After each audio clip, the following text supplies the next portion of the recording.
नमस्कार. आज आपण आत्मसन्मानच्या माहितीविषयी जाणून घेणार आहोत.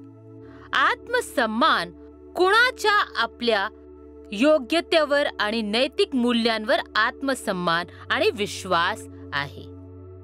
यात स्वतःच्या अस्तित्वाचा गर्व, विश्वास आणि योग्य भावनात्मक स्थितीत असणे समाविष्ट आहे. एका पद्धतीने आत्मविश्वास हा आत्मसन्मानाच्या दिशेने घेऊन जातो.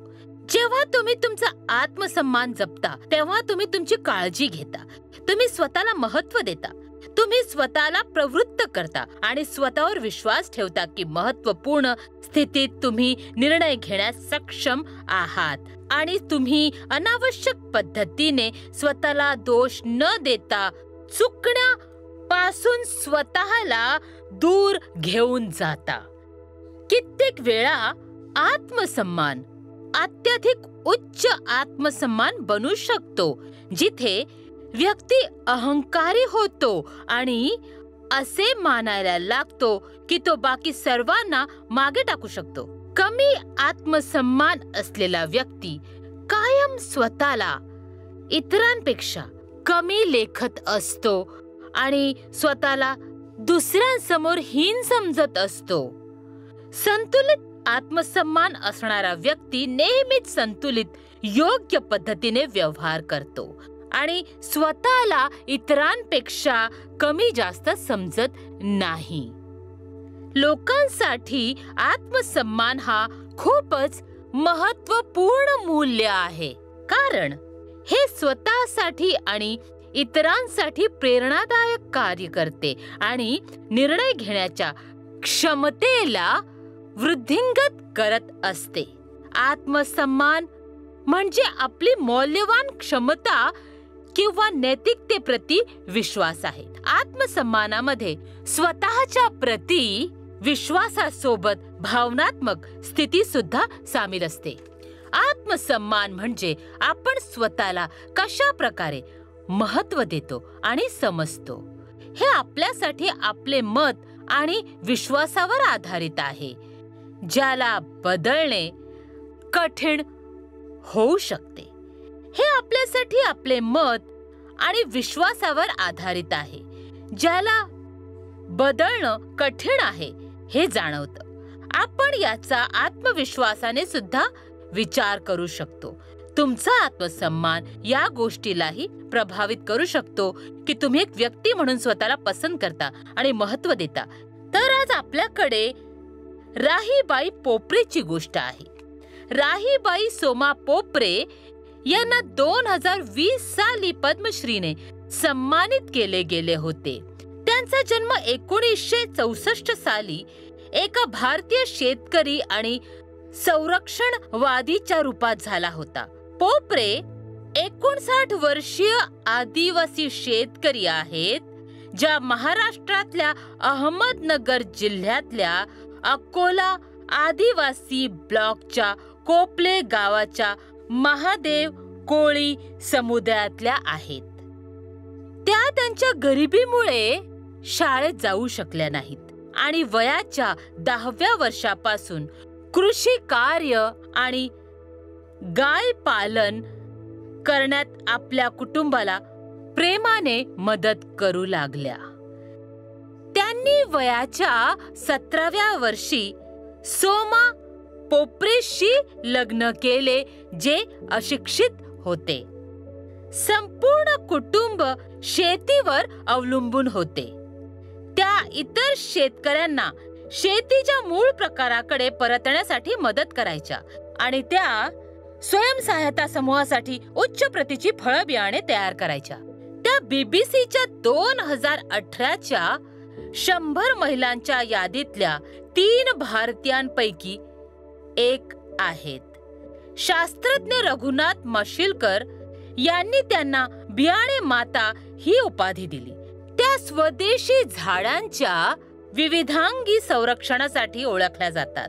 त्यांना बीबीसी 100 2018च्या महिलांच्या नारी शक्ती पुरस्काराव्यतिरिक्त अनेक पुरस्कार मिळालेले आहेत. सर्वश्रेष्ठ बीज सेवर पुरस्कार, BAIF डेव्हलपमेंट रिसर्च फाउंडेशन सर्वश्रेष्ठ किसान पुरस्कार, महिला एवं बाल विकास मंत्रालय भारत सरकार द्वारा नारी शक्ती पुरस्कार 2018 साली, 2020 साली पद्मश्री पुरस्कार. या सर्व गोष्टी बघा आणि खोलवर समजून घ्या. काही MCQs आहेत. जर तुम्ही करू शकता तर प्रयत्न करा, परंतु निश्चितपणे दिलेल्या प्रोजेक्ट्स मध्ये सहभागी व्हा.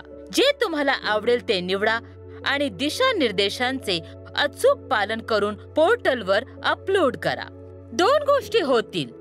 तुम्ही तुमच्याकरिता मूल्याला अजून अधिक दृढतेने आत्मसात कराल आणि आपल्याला संपूर्ण आयुष्यात मूल्य समाविष्ट करण्यासाठी प्रेरित व्हाल. आणि दुसरं, तुम्ही सर्वश्रेष्ठ परियोजनेसाठी हेमा पुरस्कार पटकावू शकता आणि सर्वात महत्त्वाचे, विश्वविद्यालय याचे श्रेय तुम्हाला देऊ शकते.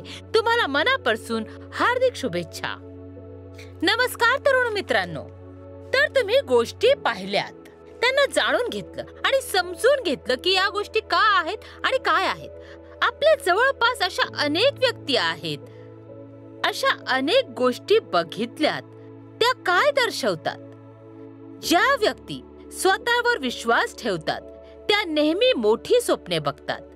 त्या व्यक्ती आपल्या क्षमतेविषयी जाणतात आणि आपल्या कौशल्यावर विश्वास ठेवतात. त्यांचा विश्वास इतका अढळ असतो की आपल्या विचारांच्या संदर्भात त्यांच्या पूर्ततेसाठी प्रचंड मेहनत करतात. त्यांना आपले लक्ष गाठण्यासाठी कधी कधी संघर्ष करावा लागतो. त्यांना आपल्या नात्यांमध्ये गढूळता सहन करावी लागते, पण त्यांचा विजय निश्चित होतो. कमी आत्मसन्मानी व्यक्ती कधीच आत्मविश्वासी नसतात. ते कायम स्वतःला विचारत असतात की ओ, काय मी असं करू शकतो का? ते स्वतःला हीन, अप्रिय आणि अयोग्य मानत असतात आणि कधीच पुढाकार घेत नाही किंवा तसा प्रयत्न सुद्धा करत नाहीत. जर कोणी वृद्ध असेल, कोणी अपंग असेल किंवा आजारी असेल किंवा कोणाची सामाजिक आर्थिक परिस्थिती दुर्बळ असेल तर कधी कधी ते स्वतः पुढे जाण्यापासून स्वतःला परावृत्त करतात. अशा लोकांमध्ये निर्णय घेण्याची क्षमता कमी असते. तुम्ही कधी निर्णय घेताना उशीर केलायत का? जर हो तर का? तुम्हाला कुणी थांबवलंय? तुम्ही सगळे तरुण आहात, साहसी आणि आत्मविश्वासी आहात. वास्तविक भावनेशी एकरूप असायला हवे. विश्वास ठेवा की तुम्ही कुणाही पेक्षा बरोबर आहात. नाही मोठे, नाही छोटे. तुमच्या जवळपास संधी आहे. तुम्ही आता ज्या वयामध्ये आहात तो तुमचा अतिशय सुंदर वेळ आहे. जर तुम्ही स्वतःवर विश्वासाने काम करता तर तुम्ही स्वतःवर, स्वतःच्या कुटुंबावर आणि समाजावर चांगला प्रभाव टाकू शकता. तुम्हाला 5 प्रोजेक्ट्स दिले गेलेत. तुम्ही त्यातून तुमच्या आवडीचा कोणताही निवडू शकता. तुम्हाला 4 तासाचे वास्तविक काम करायचे आहे.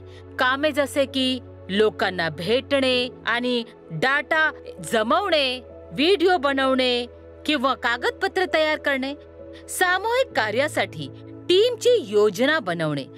प्रत्येक टीम मेंबर काय करणार, नेतृत्व कोण करणार आदी विस्तृत माहिती दिली गेली आहे आणि त्याला अपलोड करण्यात आले आहे. आपल्या कॉलेजच्या प्रभारी शिक्षकाचे मार्गदर्शन घ्या आणि यथा योग्य सर्वोत्तम पद्धतीने प्रोजेक्ट पूर्ण करण्याचा प्रयत्न करा, जेणेकरून हे थोडाफार प्रभाव पाडेल.